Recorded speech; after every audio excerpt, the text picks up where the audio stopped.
Hello, welcome back to another video on my ongoing series on underutilized comic book characters.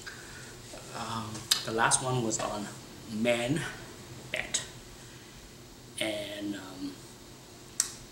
this next character also have something in common with Man-Bat, New Adams. As a big X-Men fan, no doubt I have talked about, and you have heard many times now, about my love for Neil Adams' run on the Silver Age X-Men. Short but sweet and incredible.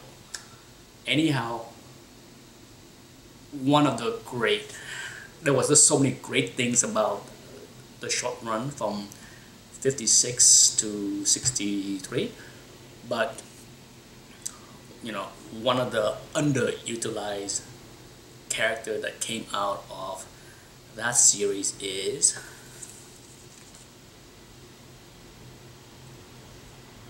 I love this cover, the Living Monolith.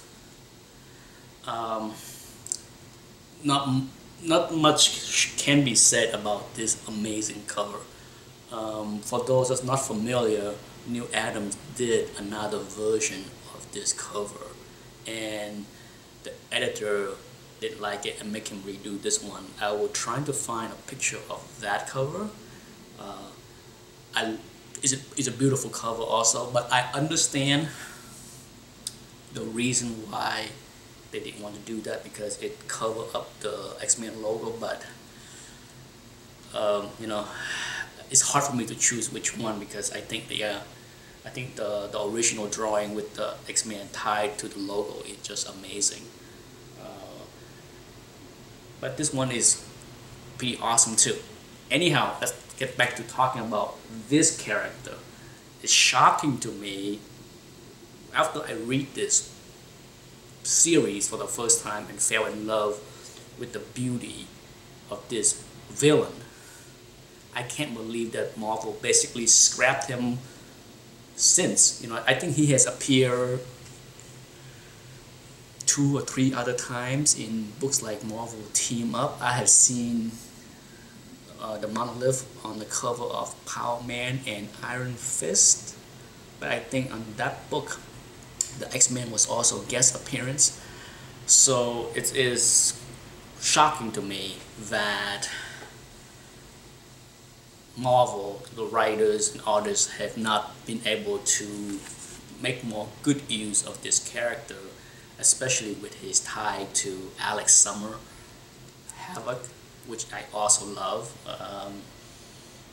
But I have shown the inside first few pages of this book, but at the end of this video I will show the inside, the last few pages, where you can see the drawing of the Living Monolith if you don't own this book, because it's Neil Adams just blow it out the park with his amazing rendition of this character. This character was actually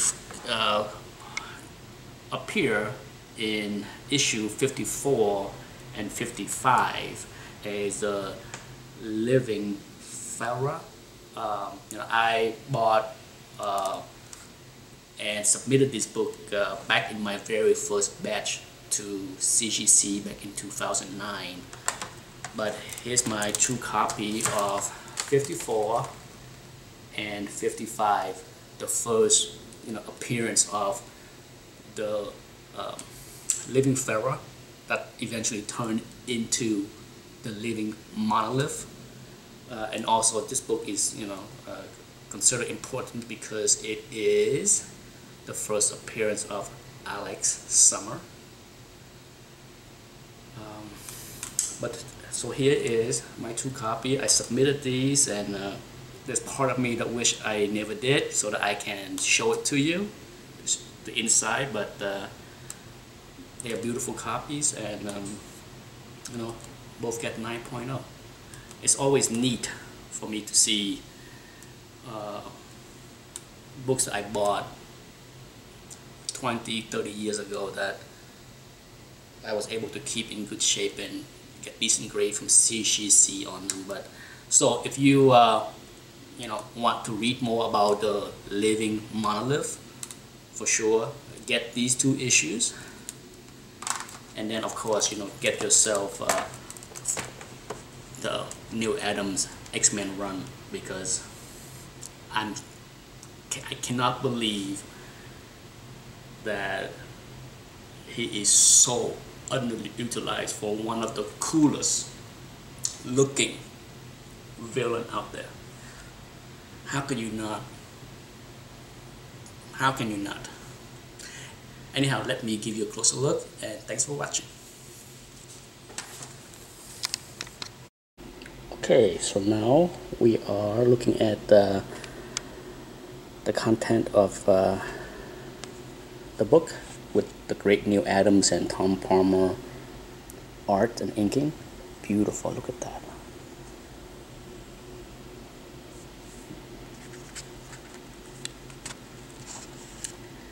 And here you go. Here is the panels.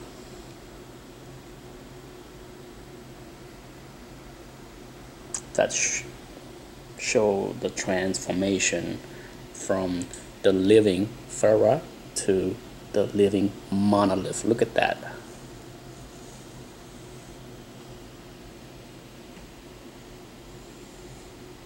Amazing.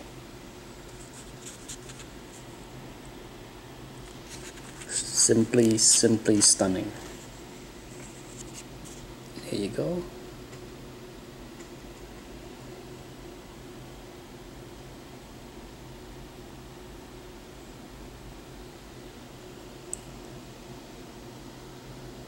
There really isn't much that I can add as far as the beauty of the artworks in these pages. Simply incredible.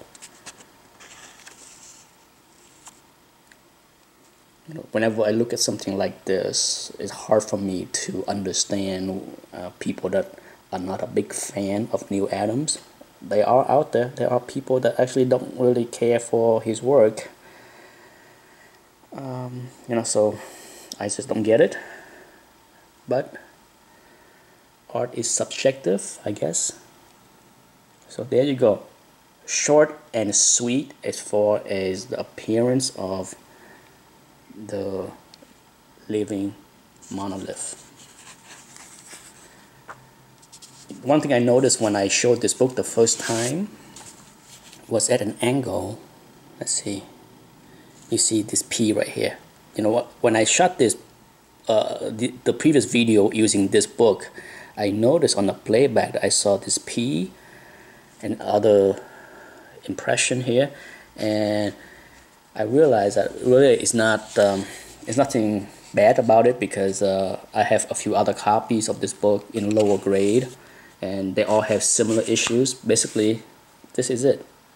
The P that you see is basically the result of when the book came off the press and multiple copies, and the copy was stacked up. That's what happened when the ink is not completely dry on the front cover and the back cover, so that's where that P came from. Just a little tidbit in case you ever see this book with the P and other words showing up on the front cover. It's fairly normal. Okay, anyhow, thanks for watching. Bye.